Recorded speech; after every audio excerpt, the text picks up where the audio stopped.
নমস্কার দর্শক বন্ধুরা, রে স্পোর্টসের পর্দায় আপনাদের সকলকে স্বাগত জানাই। এই মুহূর্তে আমি রয়েছি মোহনবাগান মাঠে। আপনারা সকলেই জানেন যে আগামীকাল সকালে কিশোর ভারতী ক্রীড়াঙ্গনে এফসি গোয়ার বিরুদ্ধে একটি প্রস্তুতি ম্যাচ খেলবে সবুজ মেরুন ব্রিগেড। আগামী 16ই সেপ্টেম্বর এএফসি চ্যাম্পিয়ন্স লিগ 2 অভিযান শুরু করতে চলেছে মোহনবাগান। তার আগে আগামীকালের এই প্রস্তুতি ম্যাচটা অত্যন্ত গুরুত্বপূর্ণ কোচ হোসে মলিনার জন্য, কারণ ডুরান্ট কাপে ভরাডুবির পর কিন্তু আবার নতুন করে ঘুরে দাঁড়াবার লড়াই লড়ছেন মোহনবাগান ফুটবলাররা, এবং সেখানে হোসে মলিনা কিন্তু অনুশীলনে অত্যন্ত কঠোর পরিশ্রম করাচ্ছেন প্রত্যেকটা ফুটবলারদের। তবে সামনে গোটা মরশুমটা বাকি, যেখানে এফসি চ্যাম্পিয়ন্স লিগ 2 দিয়ে হয়তো অভিযান শুরু করবে, তারপর সুপার কাপ রয়েছে, বছরের শেষে আইএসএল শুরু হবে। ফলে একাধিক প্রশ্ন রয়েছে মোহনবাগান দলকে নিয়ে। সেই প্রশ্নের উত্তর খোঁজার পালা কালকের ম্যাচটা, এবং কালকেই হয়তো এএফসি চ্যাম্পিয়ন্স লিগ 2 এর এই প্রথম ম্যাচের জন্য, যে ম্যাচটা আহালেফকের বিরুদ্ধে খেলবে, সেই ম্যাচের জন্য হয়তো প্রথম একাদশ বেছে নেওয়ার একটা প্রথম পদক্ষেপ বলা যেতে পারে। কারণ দীর্ঘদিন ধরে প্রতিযোগিতামূলক ম্যাচ খেলেনি মোহনবাগান। শেষ ডার্বি খেলেছে ডুরান্ট কাপ, এবং সেই ডার্বি কিন্তু মোহনবাগান হেরেছিল। ফলে তারপর অনেক হিসেব গুছিয়ে নেওয়ার পালা, এবং সেই মতোই কিন্তু মোহনবাগান দল অনুশীলন করছে। তবে সবথেকে চমকপ্রদ বিষয় যদি কিছু হয়ে থাকে, তাহলে আজকে মোহনবাগান অনুশীলনের সময় বদল। আমরা জানি সাধারণত বিকেল 5টা থেকে মোহনবাগান অনুশীলন করে, তবে আজকে 5টার আগে মোহনবাগান অনুশীলন শেষ। হঠাৎই মোহনবাগান অনুশীলনের সময় বদল করা হলো, এবং এই সময় বদল নিয়ে কিন্তু একাধিক প্রশ্ন রয়েছে। একটা হতে পারে যে আগামীকাল সকাল 10টায় যেহেতু ম্যাচ, সেক্ষেত্রে তীব্র গরমের মধ্যে মোহনবাগান ফুটবলারদেরকে খেলতে হবে। সেই কারণেই হয়তো আজকে দুপুরে অনুশীলন করলো, যাতে দুপুরের রোদটা গা সওয়া হয়ে যায় মোহনবাগান ফুটবলারদের, কারণ এর আগে ফ্লাড লাইটে অনুশীলন করেছিল মোহনবাগান। তবে সূত্র মারফত খবর, মোহনবাগান দল তারা কিন্তু এই নিজেদের মাঠেই ম্যাচটা খেলতে চেয়েছিল, যদিও সেক্ষেত্রে শেষ পর্যন্ত সেটা হয়নি। কিশোর ভারতী ক্রীড়াঙ্গনে তাদেরকে খেলতে হবে, যদিও সেই নিয়ে আপাতত কোনো সমস্যা নেই। কিশোর ভারতী ক্রীড়াঙ্গনে সদ্য ডুরান্ট কাপের ম্যাচ হয়েছে, এবং সেই মাঠটাও কিন্তু তৈরি রয়েছে, সেখানেই এফসি গোয়ার বিরুদ্ধে ম্যাচ খেলবে মোহনবাগান।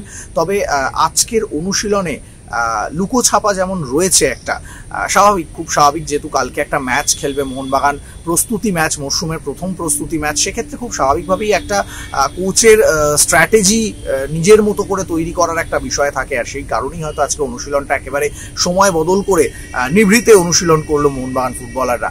তবে কালকের ম্যাচের আগে আজকে অনুশীলন কিন্তু একেবারে সাদামাটা অনুশীলন, যেটা জানা যাচ্ছে যে সেখানে কোনো রকম ম্যাচ প্র্যাকটিস নেই। খুব সামান্য সময় বল পায়ে অনুশীলন করলেন, যেখানে রন্ডো করতে দেখা গেল ফুটবলারদের, পাশাপাশি সেখানে দেখা গেল যে শুটিং প্র্যাকটিস এবং রন্ডো, পাশাপাশি উইং প্লে, মূলত এই বিষয়গুলো একেবারে হালকা প্র্যাকটিস, সেরকমভাবে ম্যাচ প্র্যাকটিস করতে দেখা গেল না মোহনবাগান ফুটবলারদের।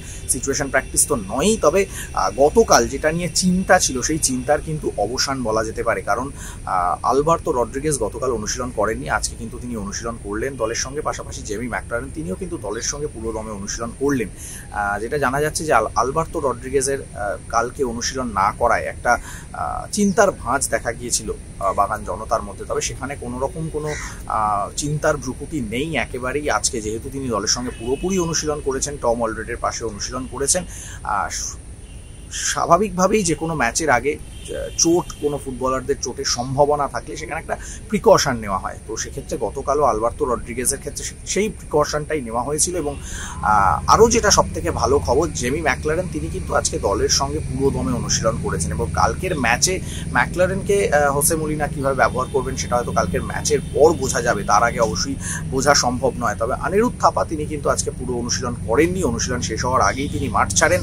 ফলে এটা বলা যেতে পারে যে থাপা এখনও রিহ্যাব করছেন, কালকের ম্যাচে হয়তো তিনি মাঠে নামবেন না। তবে কালকের ম্যাচে হোসে মলিনা কিন্তু চাইবেন তার দলের সমস্ত ফুটবলারদেরকে দেখে নিতে, যেহেতু কালকের ম্যাচটা প্রস্তুতি ম্যাচ, এবং সেখানে কিন্তু কোনো রকম প্রতিযোগিতার জেতার যে তাগিদ, সেই তাগিদ থাকবে না। ফলে তার কাছে কিন্তু অবশ্যই একটা অপশানস রয়েছে, যেহেতু রবসান রবিনহো সবে মাত্র দলের সঙ্গে যোগ দিয়েছেন, অল্প কয়েকদিন অনুশীলন করেছেন, তার ফিটনেস কোথায় রয়েছে সেটা দেখে নেওয়ার সুযোগ রয়েছে।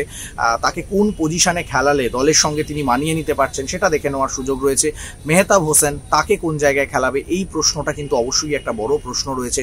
অভিষেক সিং, তিনি প্রথম একাদশ পাবেন কিনা, আশিস রায়ের জায়গায় তার জায়গা হতে পারে কিনা, এরকম একাধিক প্রশ্ন কিন্তু কালকে ম্যাচের আগে রয়েছে, এবং সেই প্রশ্নের উত্তর খোঁজার জন্যই কালকে হোসে মলিনা নিশ্চয়ই নিজের দলকে বেছে নেবেন। পাশাপাশি মোহনবাগান দলের বাকি যারা আজকে মাঠে নামলেন তারা প্রত্যেকেই সুস্থ রয়েছেন এবং ফুল ফ্লেজেড অনুশীলন করলেন, তারা চনমনে মেজাজে রয়েছেন। অবশ্যই কালকের ম্যাচটা তারা জিততে চাইবেন, তবে প্রথম একাদশ অবশ্যই নির্বাচন করবেন, শেষ কথা বলবেন Mohun Bagan coach Jose Molina.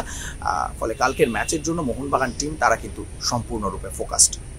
Mohun Bagan মাঠ থেকে সৌরভ মুখার্জি, রে স্পোর্টস।